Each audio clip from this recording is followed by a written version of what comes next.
So I've had a lot of questions come in on Facebook, via TikTok and other social media platforms. Also, people just reach out with questions about the stall barn that we built last year. So I figured I'd do a quick walkthrough.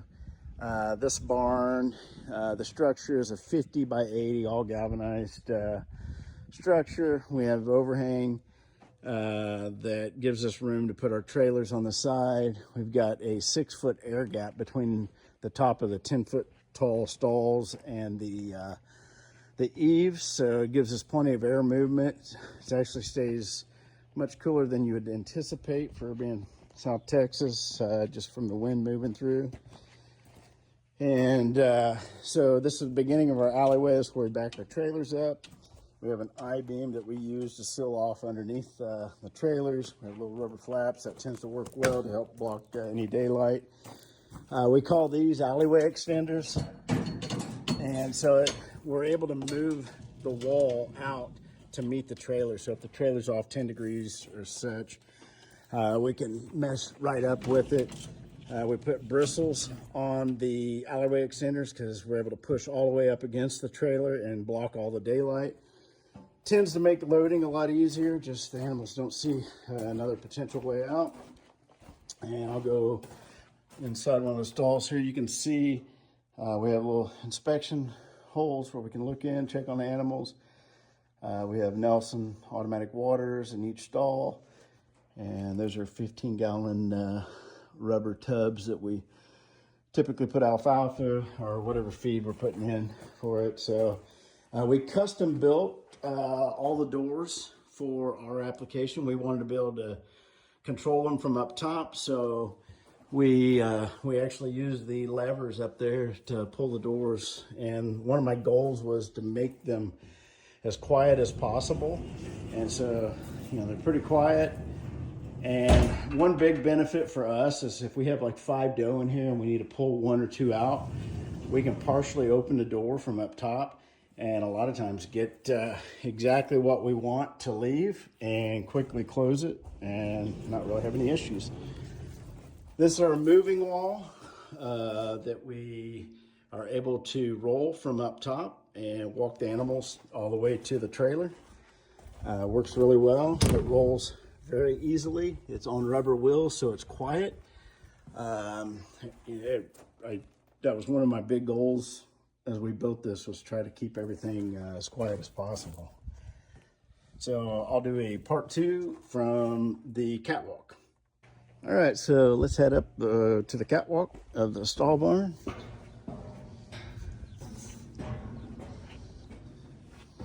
As I had mentioned in the part 1 that we have a 6-foot air gap, so we get plenty of airflow through here.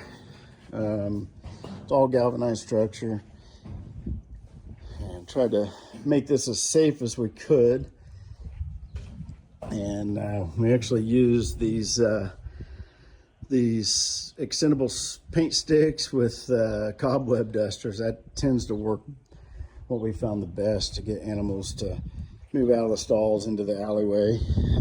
So we have 10 by 10 stalls, and then we have a 20 by 24 in the back. So it's pretty common for us to put larger groups of animals, maybe a group of oryx, nilgai, large groups of doe, axis, or fallow. They do really well together in a bigger stall. And on this side we have another large stall, but we've worked with exotic game control and had some custom butt cuts built that gives us the ability to separate off some hard-horn bucks. And so we've got 8, this one large stall was broken down into 8 butt cuts, and the center divider on these is actually a door, so we can actually make that a double if need be. I'll show you how the doors work here. And so you basically, to close the door, simply slide, and if you pull this pin, that's what drops down, and it's now locked. Animals can't get out. We can control all our water from up top, so if we need to turn the waters on, we can do that. We actually have cameras in every stall in the barn, so they're all pan tilt zoom, so we can log in remotely and keep an eye on the animals, and it's pretty nice to be able to do that. A lot of times we can share images or live feed with potential buyers. And this is the rolling or moving wall, so if you're up top and you want to move it, you can simply just push. I'm pushing with one hand. It was purposely built to slide easy and be as quiet as possible.